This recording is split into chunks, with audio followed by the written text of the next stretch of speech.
मेरा नाम ज़ाइना मोहम्मद अली पीर खान है और मैं पालघर डिस्ट्रिक्ट से हूँ। Thank you so much for always believing in me. कितना भी कुछ भी सिस्टम हो, कुछ भी गलत हुआ हो, आप लोगों ने ऑलवेज़ हमेशा मेरा साथ दिया। इवन माय कोचेस, इतना सब होने के बाद भी नेगेटिव चीज़ें लोग मेरे कोचेस को भी बोलने के बाद they have always trusted in me and they have always supported me. So thank you very much. कर यू 12th में हूँ, पीसीबी लिया है, साइंस लिया है। सो लेट्स सी अब फ्यूचर कहाँ ले जाता है। अब तक तो कुछ डिसाइड नहीं हुआ है कि कौन से फील्ड में एक प्रायोरिटी बनानी है, but mostly till now I am here winning. So ऐसा फील तो कभी नहीं हुआ बिकॉज एक मोटिवेशन था कि इंडिया के लिए मेडल लाना है, नेशनल एंथम सुनना है। सो एक मोटिवेशन था, तो गिव अप कभी फील नहीं हुआ। सो फैमिली बैकग्राउंड में स्पोर्ट्स तो नहीं है। I am the only person in the family to play sports and मेरे मॉम डैड बहुत काफ़ी सपोर्टिव है इस चीज़ में। कभी मुझे स्टॉप नहीं किया। मेरा 12th बोर्ड एग्ज़ाम्स थे अभी, but still they manage to take the letter and मुझे खेलने के लिए they always supported me in everything, my parents, and I am very glad to have them. कि देयर इज़ नो लिमिट। आपको अगर कुछ करना है तो you need to go for your goal. Nobody can stop you. Asian track cycling championship में भारत के लिए बहुत बड़ी खुशखबरी है कि भारत ने पहला गोल्ड जीता और जीतने वाले महाराष्ट्र से आती हैं। इससे पहले आपको बता दूं, इस बातचीत में हम जानेंगे संघर्ष के बारे में, किस तरह यहाँ तक पहुँची हैं और साइकिलिंग करती क्यों शौक हुआ, तमाम तरह की जानकारी लेंगे। सबसे पहले आपके बारे में जानना चाहेंगे, अपने बारे में थोड़ा सा बताएं। मेरा नाम ज़ाइना मोहम्मद अली पीर खान है और मैं पालघर डिस्ट्रिक्ट से हूँ। मैंने साइकिलिंग स्टार्ट किया था एज अ वर्कआउट। मैं एक्चुअली एक स्केटर थी पहले, बट देन मेरा इंटरेस्ट टूवर्ड साइकिलिंग बहुत ज़्यादा हुआ, better than skating. So I joined Phoenix cycling academy जो पुणे में है। तो उधर उनके सपोर्ट से, उधर कोचेस दर्शन बारगुजे सर, उनके सपोर्ट से बहुत आगे तक आई वेंट। नेशनल मेडल्स लिया एंड महाराष्ट्र का बहुत सपोर्ट था। प्रताप सर, कैम साइकिलिंग एसोसिएशन ऑफ महाराष्ट्र, उनका भी बहुत सपोर्ट था। आफ्टर दैट इधर दिल्ली में आके एशियन ट्रायल्स के लिए, एशियन ट्रायल्स में सिलेक्ट हुई for Asian games and opportunity मिली इधर 1 मंथ ट्रेनिंग करके। अपॉर्चुनिटी मिली कि इधर के ट्रैक से मेडल निकालने के लिए। So I am very grateful for everyone. Thank you so much. जी हाँ, आपने गोल्ड मेडल जीता, लेकिन थोड़ा सा आपके शुरुआत के दिनों में जानना चाहूँगा, साइकिलिंग शुरुआत कैसे हुई? भारत में बहुत से खेल होते हैं सैना, क्रिकेट, हॉकी, फुटबॉल, हर तरह के खेल होते हैं। साइकिलिंग बहुत ही स्टेमिना, पावर, ताकत का खेल, शौक कैसे हुआ? मैं पहले एक्चुअली एक नेशनल प्लेयर हूँ स्केटिंग में, तो साइकिलिंग चालू किया था एज अ वर्कआउट जो स्केटिंग को हेल्प करना था। बट साइकिलिंग करते करते I started to play races and मुझे कंपेरेटिव टू स्केटिंग साइकिलिंग में ज़्यादा इंटरेस्ट आया। सो वो वे में साइकिलिंग स्टार्ट हुआ। जी, आप कब से साइकिलिंग कर रही हैं? कितने दिनों से? 4 years से। 4 सालों से साइकिलिंग कर रही हैं। पहली बार एशियन चैंपियनशिप में आप हिस्सा ले रही हैं जूनियर कैटेगरी में। इससे पहले अचीवमेंट क्या आपके हैं? मैं नेशनल गोल्ड मेडलिस्ट रह चुकी हूँ 3 years से। That's it. खेलो इंडिया में? नहीं, खेलो इंडिया में ये ईयर था, बट बिकॉज एशियन ट्रायल्स में सिलेक्ट हुई थी, सो इधर के कैंप था, सो I couldn't play Khelo India ये सर। अच्छा, आप प्रैक्टिस कहाँ करती हैं? मैं प्रैक्टिस पुणे में करती हूँ, बालावाड़ी स्टेडियम में, फीनिक्स साइकिलिंग अकेडमी में। दर्शन बारगुजे सर मेरे कोच हैं, उनके अंडर ट्रेनिंग लेते हैं पुणे में। जी, दिल्ली में पहली बार आई हैं? पहली बार नहीं, एशियन ट्रायल्स दिया था लास्ट ईयर भी, पर लास्ट ईयर सिलेक्ट नहीं हुई थी एशियन ट्रायल्स में माइक्रोज में, बट दिस ईयर सिलेक्ट हो गई। फाइनल मैच के बारे में बात करना चाहूँगा। बहुत टफ मुकाबला था, होम एडवांटेज भी था। थोड़ा सा आज का जो इवेंट था शुरू से अब तक के बारे में बताएं। आज का इवेंट काफ़ी अच्छा गया, बहुत मैनेजमेंट था।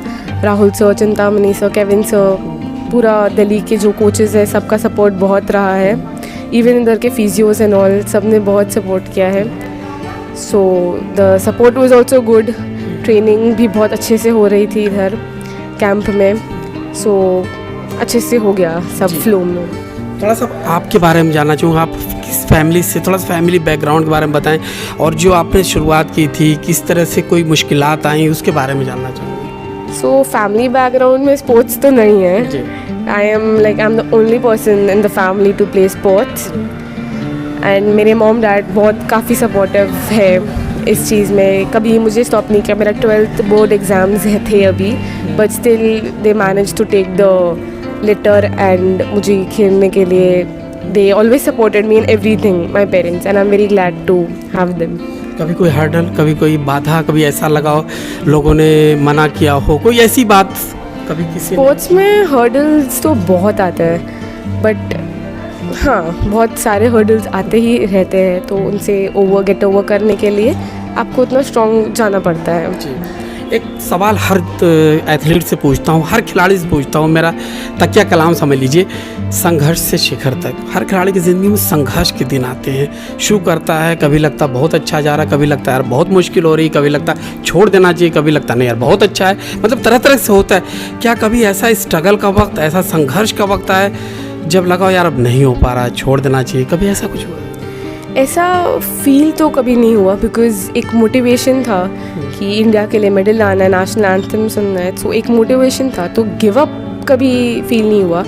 एंड जो हर्डल्स थे, लाइक मुश्किल से मुश्किल हर्डल्स को आई हैव फॉट मेरे कोच के सपोर्ट से, मेरे पेरेंट्स के सपोर्ट से, तो हर हर्डल क्रॉस हो चुका है, लाइक हो गया है। कोई ऐसा हर्डल जो शेयर करना चाहिए जो बड़ा मुश्किल वहाँ पर हुआ हो? ऐसा समझ ना हर्डल सब ऐसा कुछ स्पेसिफिक हर्डल नहीं है, बट वो है कि आते रहते हैं, कुछ ना कुछ प्रॉब्लम्स होते रहते हैं। सो जी, अच्छा, आपके वालिदैन, माता पिता वगैरह सपोर्ट पूरा कर रहे हैं, जैसा आपने बताया है, जो आपके आसपास के लोग हैं वो लोग भी पूरा? हाँ, मेरे पूरे फ्रेंड्स ग्रुप, मेरे कोचेस, मेरे पेरेंट्स, मेरे फैमिली के सब मेंबर्स, चाचा और चाची, एवरीवन, सब मुझे बहुत सपोर्ट करते हैं। So I always have a very good support system behind my back, and my parents are the 2 pillars जो स्टार्टिंग से एंड तक अब तक दे आर विद मी। जी, एक सवाल पूछूंगा पढ़ाई के बारे में। देखो, 2 रास्ता है ज़ैना, एक इधर जाता एजुकेशन का, एक खेल का, 2 राहें हैं, चुनना एक है। पढ़ाई भी कर रही है 12th में, तो किधर रुझान है? पढ़ाई कर रही हूँ, 12th में हूँ, PCB लिया है, साइंस लिया है। सो लेट्स सी अब फ्यूचर कहाँ ले जाता है। अब तक तो कुछ डिसाइड नहीं हुआ है कि कौन से फील्ड में एक प्रायोरिटी बनानी है, but mostly till now I am here winning. So आज के गोल्ड के बाद कुछ तो दिमाग में आ क्या होगा, कुछ सोच रही होंगे, आज तो तरक्की मिल रही है। हाँ, खुशी तो बहुत है, बट इसके आगे भी जाना है, आगे का भी लेवल क्रॉस करना है। This is the first step to my victory. Target क्या है? टारगेट है वर्ल्ड चैम्पियनशिप्स, मेडल इंडिया के लिए। जी, 2 सवाल और पूछूंगा। एक तो जो आपने मेडल जीता है, अपने माता पिता या आपको जो सपोर्ट जिन्होंने किया, उनके लिए कुछ कहना चाहेंगे? हाँ, thank you so much for always believing in me. कितना भी कुछ भी सिस्टम हो, कुछ भी गलत हुआ हो, आप लोगों ने ऑलवेज हमेशा मेरा साथ दिया। इवन माई कोचेस, इतना सब होने के बाद भी नेगेटिव चीज़ें लोग मेरे कोचेस को भी बोलने के बाद, they have always trusted in me and they have always supported me. So thank you very much. आप उस कम्युनिटी से आते हैं जहाँ पर बहुत कम लड़कियाँ खेलों में आती हैं। मैं भी उसी कम्युनिटी से हूँ, मैं भी जानता हूँ, मैंने भी देखा है, मेरे भी घर में माता पिता, भाई बहन हैं, आप भी हैं। उन लड़कियों के लिए क्या मैसेज देंगी जो आ नहीं पाती, वो समझती नहीं यार हम तो कर ही नहीं सकते, ये तो पॉसिबल ही नहीं है, उनके लिए ख़ास तौर से क्या मैसेज देंगी? मैसेज है कि देयर इज़ नो लिमिट। आपको अगर कुछ करना है तो you need to go for your goal, nobody can stop you. Thank you दोस्तों, ये थी ज़ैना, गोल्ड मेडल जीता है और एक नई तारीख रकम करने के लिए कदम बढ़ा दिया है। अब देखना होगा आगे क्या होता, किस तरह से इनकी लाइफ जाती है। लेकिन उन्होंने एक सवाल, एक क्वेश्चन मार्क ज़रूर लगा दिया कि अभी लाइफ इधर जाएगी, इधर खेलों की तरफ भी है, पढ़ाई की तरफ भी है। देखते हैं कहाँ जाती हैं, लगातार हम इन पर चर्चा करेंगे। बहुत बहुत शुक्रिया, थैंक यू।